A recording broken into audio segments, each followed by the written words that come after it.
Hello, peaceful people. This is Emily from the Peaceful People Project. Today is June 1st, so I know that it's been over a month since my last video. I know because the last video I made, the vegan brownie cooking video, I made that on April 29th, which was my dad's birthday, because I wanted to make a video and a birthday treat for my dad all in one go. So, cooking videos are pretty hard, which is why I don't do them often. But I think this is going to be harder. I have to be straight up with you guys.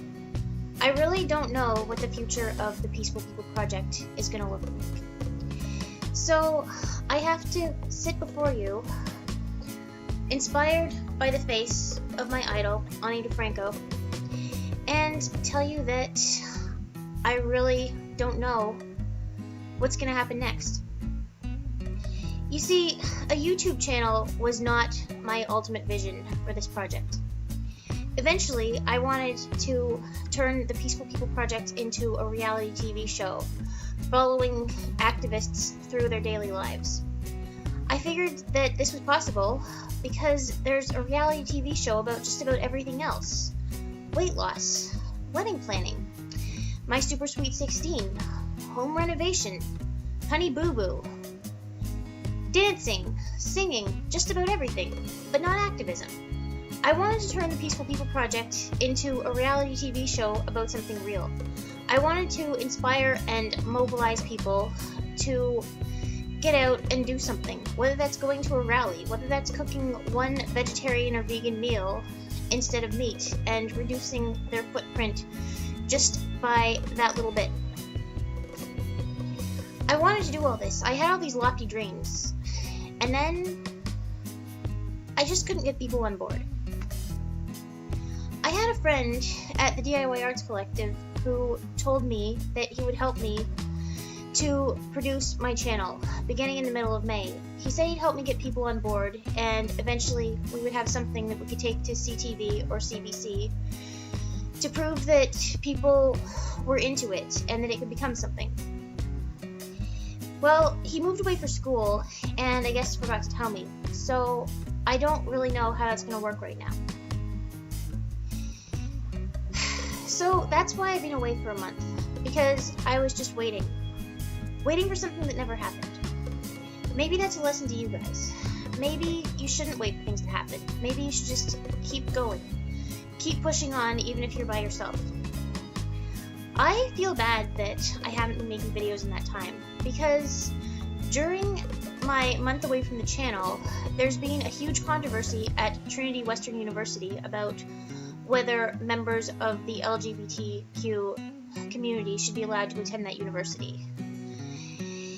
Yeah, you know how I feel about that. This is 2014. My answer is, hell yes. Why is that even a controversy? Since I've been away from the channel, Maya Angelou has passed away. And if I'd had my head screwed on straight, I would have made a video about that too. So, on the home front, I've had a fair bit of stuff going on lately. I've been teaching lots of yoga, of course. I've been continuing to make cloth pads for women in developing countries. This is actually my third batch. I've already sent one batch to We Care With Underwear in Toronto and another one to Pads for Prisons in British Columbia. And I'm actually applying to facilitate a workshop on that at the Canadian Voice of Women Peace Camp this summer. I don't know how that's going to go yet, but that's what I'm planning to do. If you look closely, this is a different design than the one I showed you in my video tutorial. Instead of a pocket on the outside, there's batting sewn on the inside, and I don't have any in progress right now. You'd be able to see it better if I did. So, also in Barrie, the Simcoe Pride is hosting the inaugural Barrie Pride Parade on June 14th, and I'm going to be part of that. Even closer on the radar, my steel band, the Barrie Steel Orchestra, is going to be performing in Celebrate Barrie, which is a huge community event that's this coming Saturday at the waterfront. And sadly, the D.I.Y Arts Collective is closing down. The fire sale this past winter raised enough money to pay for 1 month's rent, and the landlord has been very generous up to this point, but there just isn't enough revenue coming in to keep the doors open. So we don't know what the future of the DIY arts collective is going to hold. That's kind of like me with the Peaceful People Project. I don't know exactly what it's going to look like. I know that I'm going to keep on doing the things that I do on my own. I'm going to keep making pads. I'm going to keep rehearsing with the steel band. I'm going to keep on doing everything I've always done. I'm going to stay involved with Amnesty International. I'm in the process of joining the Raging Grannies. And I'm going to keep making videos on my own, even if I don't manage to make one every week. I'm still going to try to get people involved, but I'm not going to count on it happening. Maybe I can still pitch this to the local television station just as myself. I really don't know yet. So, even though I am dealing with this uncertainty, maybe that's not an entirely bad thing. Because through this channel, I have stumbled upon some things that I might not have otherwise found out about. I've gone to events. I have, as I said, learned how to make cloth pads. And that's become a bit of a peace project in itself for me now. I am going to try to send at least one batch, make and send at least one batch, between 6 to 8 of them, because I hand sew and it takes a long time to make, each month. I'm going to do this both as an exercise in mindfulness and also just to ensure that there's a steady stream of donations going to the people who need them. I know that some people might think that it's stupid or weird or gross, but I find it incredibly empowering to know that something I made is helping someone somewhere. It's helping someone to continue to be able to go to work or school, to participate in life and not essentially lose 2 months of the year all up. So maybe peace is about the journey sometimes. Maybe it's not always about the destination. Even if the Peaceful People Project became a reality TV show, that would not be the end. It would just be another beginning.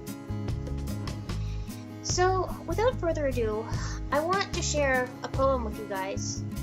I didn't write this poem, but I find it very fitting for this situation, partly because it's springtime, and partly because this poem is about the journey. I used this poem as a guided relaxation in yoga class last week, and it went over pretty well.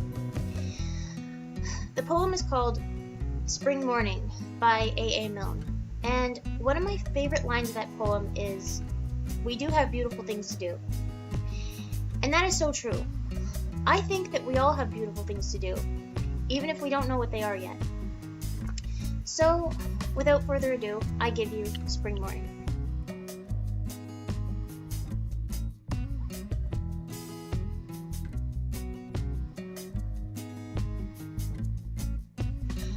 Where am I going? I don't quite know. Down to the stream where the kingcups grow, up on the hill where the pine trees blow. Anywhere, anywhere, I don't know. Where am I going? The clouds sail by, little ones, baby ones, over the sky. Where am I going? The shadows pass, little ones, baby ones, over the grass. If you were a cloud and sailed up there, you'd sail on water as blue as air, and you'd see me here in the fields and say, "Doesn't the sky look green today?" Where am I going? The high rooks call. It's awful fun to be born at all. Where am I going? The ringdoves coo. We do have beautiful things to do. If you were a bird and lived on high, you'd lean on the wind when the wind came by. You'd say to the wind when it took you away, "That's where I wanted to go today." Where am I going? I don't quite know. What does it matter where people go? Down to the wood where the bluebells grow. Anywhere, anywhere, I don't know.